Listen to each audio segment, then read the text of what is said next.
Hi everyone, welcome back to Good or Good Enough. So I finally saw the Phoenician scheme and here's my little review. So what happened in the Phoenician scheme? Wealthy businessman Zaza Korda appoints his only daughter, a nun, as his sole heir to his estate. As Korda embarks on a new enterprise, they soon become the target of scheming tycoons, foreign terrorists, and determined assassins. A quick summary for this film is that it is an hour 42 minutes, PG-13, some violence. Is actually kind of one more of his violent films, slightly in some moments. 6.7 stars, around the same rating for his films, but higher than Asteroid City. All classic Wes Anderson actors are sprinkled all over. A fast dialogue, not as funny or witty, I would say, as the Grand Budapest Hotel. The dreamy music makes it feel like you're peaking on LSD. I get lost in the scenes and the work they put into each shot while I'm watching it. I get distracted and forget about the story to watch it. Absolutely beautiful scenes. It's like a painting. The film is visually immaculate. It's fun to see which actor is next. Willem Dafoe is hilarious. Tom Hanks, Bryan Cranston are almost unrecognizable. It's fun to see which actor is next. It does feel like Benicio Toro is miscast slightly. His gritty, grounded style clashes with Anderson's hyper sort of stylized cadence. The stories does seem to be simple. Zaza just wants to be with his family, and then funny and outrageous scenarios happen along the way. So I definitely recommend this film. It's very interesting, very fun. The ratings are very mixed. They say it's not as good as some of his previous films because lately he has been kind of pushing out more films, like quantity rather than quality. I do have to say I didn't entirely understand this film, which is why I think it has mixed reviews. It didn't come across as easy as the Grand Budapest Hotel or the Fantastic Mr. Fox, in my opinion. Now we can get into spoilers for the film. So in the end, it looks like Zaza gets with his family, with his daughter specifically, which is kind of what he wants in the end. And from what I think. So another spoiler is that at one point, Michael Cera's character, Bjorn, is revealed to be a spy. His multiple identifications are on the ground. They discover it and it's out. I'm not sure. It's kind of funny though. I don't know if it's too important to the film. It's pretty hilarious though. He just turns out to be a spy. And those are pretty much all the spoilers. Next, we have my favorite moments. So the intro scene is really funny. It showcases kind of like what the feeling of what the movie's going to be like. A little bit of violence, again, not too much violence, but it is there and more than usual. Really funny opening scene. A really funny scene. He ends up crashing and there's a really cool panning shot revealing the plane that has been crashed, and the news people are there, not knowing that Zaza is nearby, and ends up walking over to them. And then I guess that brings us to my next favorite scene is that he keeps going up to heaven, and talks to someone, leading them to give him like a decision or something, and he comes back to life and gets a second chance. This happens throughout the film. It's pretty funny sometimes. Like William Dafoe is in it randomly, super hilarious. But see, yeah, so basically he keeps like getting a second chance, I guess. This scene is pretty hilarious too. The rest of it, yeah, the news people are talking, and then Zaza just shows up like this. They don't know he's there, and he's just in frame. It's so funny. So yeah, the funny scene. This scene's pretty hilarious. The poison water scene. They're eating food. Zaza has the waiter test the drink to see if it's poisoned. It is, because throughout the movie he keeps people trying to kill him the whole time. A lot of the scenes with Michael Cera's Bjorn is really funny. When he has the bug, he's like the bug guy, whatever, and he has these bugs. That's always hilarious.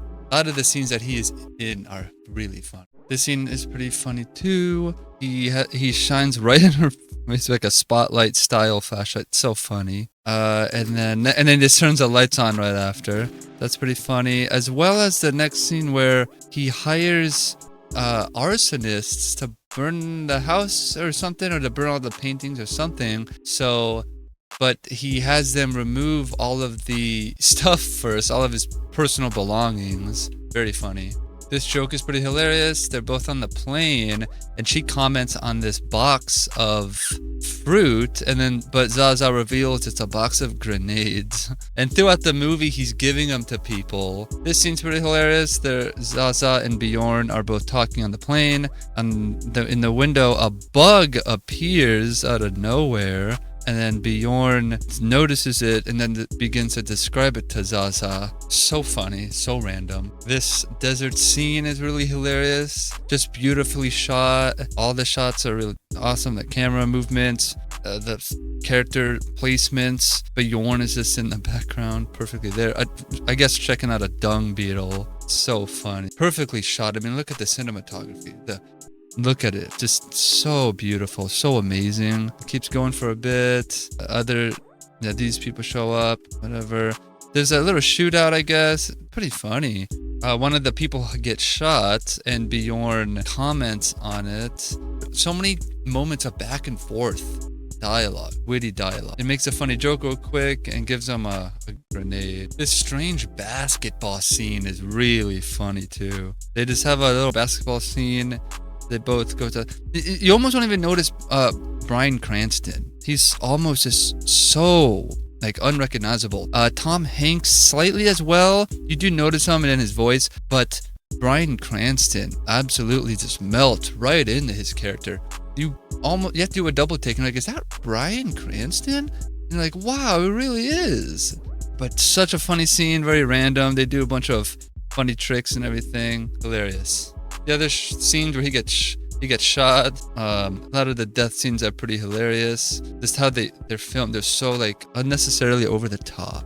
There's a lot of stuff going on with the gap status and all that. There's like an underlying economic money, like kind of subplot thing. It is important, but it's kind of intricate and complex, I guess, for me at least. Yeah, just other favorite scenes are like scenes like this, just so beautiful, so nicely laid out, just very beautifully planned. It looks like a painting. It's just so, I mean, look at it, the intricate set design, really awesome stuff. Then we finally, this is a good scene, we finally see where Benedict Cumberbatch is in the film, and since Henry Sugar, I guess, then we see, oh, maybe this is him, and they're like, wow, is that Benedict Cumberbatch? And like, yes, that is Benedict Cumberbatch. Such an amazing performance, very funny. Now a few minutes later, they are both talking.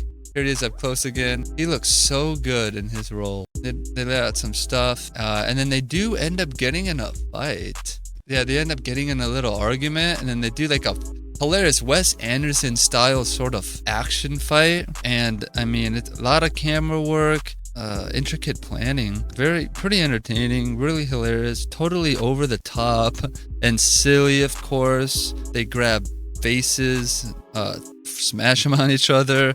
Totally cartoon style, like Stephen Chow Kung Fu Hustle type like style, just like kind of loony sort of fighting style. They both do have some good moves though, which is pretty funny. Like they both definitely know how to fight. They just kind of fight dirty and they use things. Yeah, and it goes on for a while, then they go back and forth, you know, fighting whatever. It's super hilarious. Yeah, and in the end, where I guess Zaza, I guess he does die one last time. He gets one more chance to live. That guy ends up killing himself. Zaza seemingly goes up to heaven again to get his next chance to come back, leading us to the end, which is a good scene, just the outro scene, which I covered already. I guess he gets what he wants. Gets to be with his daughter, gets to be with his family at home doing what he thinks. Next is stuff I'd fix. Not much really. If the ratings and reviews are really saying that Wes Anderson is kind of just putting out more stuff lately and not putting as much effort into it, then like I would probably work on the script, of course, run it through different people, send it to everybody he knows, multiple test screenings, or expand on previous films that were hits and, you know, just do more of that. And I would fix that if the reviews are really true of Wes Anderson lately. Other than that, I mean, not much. It was pretty, you know, just, it wasn't as complex as his normal work, but it's still Wes Anderson, of course. Next is, how did it look? I mean, it looked, of course, very beautiful. It looked like a painting the whole time. Beautiful, meticulously planned scenes and shots. Everything is just beautifully shot. Just hilarious uses of the camera as well. Beautiful layouts of all the characters. Of course, classic Wes Anderson, symmetrical, perfect. Everything's just perfectly in the center. And the sound work for the film was just amazing. Of course, just beautiful sound. I was saying earlier, a lot of the music could basically be just like it felt like trippy kind of music, like with repetitive notes. Definitely made you feel like kind of like a body high. That's like a good way to explain it. At moments, it's just beautiful painting like artwork. The characters are talking, and then this beautiful music in the background that elevates the scene. And final thoughts for this film. Again, it's an hour and 42 minutes. It has 7.2 stars. I guess that seems about right. It's the same rating, but a little higher than Asteroid City, which people didn't really entirely care for too much. All classic Wes Anderson actors are sprinkled all over. Thick story, kind of, which really requires you to pay attention to the lightning fast dialogue. But again, like the overall kind of premise of the film is that it is kind of simple. I get lost in all the scenes. They put so much work into each shot. I forget what I'm watching sometimes. Absolutely beautiful scenes. Each one's like a painting. It's fun to see which actor is next. Willem Dafoe was hilarious. Tom Hanks, Bryan Cranston, they're almost unrecognizable. Benedict Cumberbatch as well. I do feel like Benicio del Toro is a little miscast, since he's kind of a grittier actor. The story seems to be pretty simple, but it has complex moments in it. Zaza just wants to be with his family. It's funny and outrageous. And then, yes, I was a little confused at moments. A definite rewatch would help. But other than that, this film was pretty interesting, which leads me to my final rating for this film. I do have to say that it is good enough. And that wraps up my review of the Phoenician Scheme. Thank you so much for watching. I really appreciate it. Comment down below about what you're watching or looking forward to watching, and I'll see you in my next review.